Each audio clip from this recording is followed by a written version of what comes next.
అందరికీ నమస్కారం అండి. Good evening. సో ఈ పాటికి మీకు ఈ సినిమా తాలూకా ప్రమోషన్స్ అన్నీ అలా పరిచేసాం. మీకు ఈ పాటికి సినిమా ఎలా ఉంటుందో అంతా అర్థమై ఉంటుందని అనుకుంటున్నాం. సినిమా మా ఈ ఇరుముడి సినిమా గురించి చెప్పాలంటే ఒక చిన్న నా సైడ్ నుంచి ఎప్పటి నుంచో గబుక్కునే రాంగ్ వెళ్తుందా ఏంటి ఒక్కసారి క్లారిఫై చేయాలని ఫస్ట్ డే నుంచి అనుకుంటా ఉన్నాం. ఈ సినిమా అయ్యప్ప స్వామి దీక్షలో ఒక భక్తుడి బ్యాక్డ్రాప్లో ఉండే ఒక థ్రిల్లరు, ఒక ఎమోషనల్ రైడ్, ఒక సూపర్ కమర్షియల్గా దీన్ని ట్రీట్ చేసి ఎక్స్ట్రాడినరీ కథగా చేశారు ఈ సినిమాని మా డైరెక్టర్ శివ గారు. ఆ సినిమా అనుకున్న దానికన్నా మొన్న మా రవితేజ గారు ఏదో ఇంటర్వ్యూలో చెప్పినట్టు అనుకున్న దాని మీద చాలా ఎన్హాన్స్ అయిందనే మేము ప్రతి ఒక్కళ్ళని చూసిన ప్రతి ఒక్కళ్ళు ఫీల్ అయ్యారు. ఈ సినిమాకి ఎటువంటి డోకా లేదు, చాలా చాలా పెద్ద బ్లాక్ బస్టర్ అవుతుంది, దీంట్లో ఎటువంటి సందేహం లేదు. అలాగే ఈ సినిమాకి పనిచేసిన ప్రతి ఒక్కళ్ళని, ఆ పాప నక్షత్ర కానీ అసలు ఆ అమ్మాయి ఎనర్జీ ఏంటి నిజంగా ఎక్స్ట్రాడినరీ. హీరోయిన్ ప్రియా గారు, అజయ్ ఘోష్ గారు, మా సాయి కుమార్ గారు, అందరికీ ఈ సినిమాలో పనిచేసిన ప్రతి ఒక్కరికి, అలాగే మా టెక్నీషియన్స్ అందరూ, డిఓపి విష్ణు గారు, editor Praveen Pudi, Sai Suresh, art director గారు, జీవి ప్రకాష్ గారు, ఎక్స్ట్రాడినరీ సార్. ఇప్పటికీ నేను ఐఎమ్ ఫ్యాన్ ఆఫ్ యువర్ సంభవం song in good bad ugly. After that total album super hit అవటం ఈ మధ్యకాలంలో చాలా అరుదు.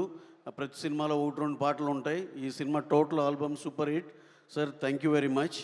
ఇలా ప్రతి ఒక్కళ్ళు పేరు పేరున థ్యాంక్స్ చెప్పుకున్నాను. ఇప్పటికే చాలా బాగా లేట్ అయిపోయింది కాబట్టి ఇక లాస్ట్ అండ్ ఫైనల్గా మా రవితేజ గారి గురించి ఒక ముక్కలో చెప్పాలి. అదొక ఎనర్జీ అంతే. ఇందాక ఎవరో చెప్తున్నారు, ఆయన ఎనర్జీని అందరికీ పంచుతారన్నట్టు ఆయన చూస్తేనే ఒక ఎనర్జీ. ఆయనతో ఎవరికైనా మళ్ళీ మళ్ళీ పనిచేయాలని కంపల్సరీగా అనిపిస్తుంది. అలాగే మాకు ఈ ఇరుముడి ఆయన వేరే రకంగా ప్రజెంట్ చేయాలని అనుకుని శివగారు చెప్పినప్పుడు ఈ కథ రవితేజ గారికి అనుకున్నాం, నమ్మాం. కానీ నా మనసులో ఇంకొక కథ ఎప్పటి నుంచో పెండింగ్ ఉంది ఆయనతో.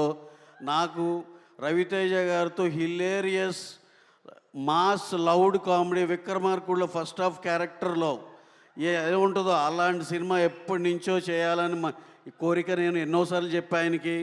అది ఇన్ ప్రాసెస్ జరుగుతుంది. అది ఎక్స్ట్రాడినరీగా రాగానే మళ్ళీ రవన్నయ్యతో ఇంకో డిఫరెంట్గా ఆయన స్ట్రెంగ్స్తో ఆడుకునే సినిమా నెక్స్ట్ మేము అతి త్వరలో మళ్ళీ చేస్తాం. ఈ లోపల మా అందరికీ, మా యూనిట్ మొత్తానికి మీరందరూ ఒక మెమరబుల్ గిఫ్ట్ ఇవ్వాలి, ఆడియన్సెస్ అందరూ. అలాగే మా మీడియా మిత్రులందరికీ సార్, మా సాయి శక్తిలో ఒక మంచి సినిమాని చాలా దూరం తీసుకెళ్ళాం. ఇలా ప్రమోట్ చేసి రకరకాల ఊర్లో ఇంటర్వ్యూల్లో వీటిల్లో ఇక నుంచి మా మీడియా మిత్రులు ఈ ఇరుముడి సినిమాని వాళ్ళ చేతిలో అప్పచెప్తున్నాం. వాళ్ళు ఇక్కడి నుంచి చాలా ముందరకు తీసుకెళ్తారని మనస్ఫూర్తిగా కోరుకుంటూ, cinema watch this cinema only in theatres August 21st. First day first show అభిమానులు అందరూ దీనికి పెద్ద ఓపెనింగ్స్ తెచ్చిపెడతారని మనస్ఫూర్తిగా కోరుకుంటూ thank you one and all. Thank you.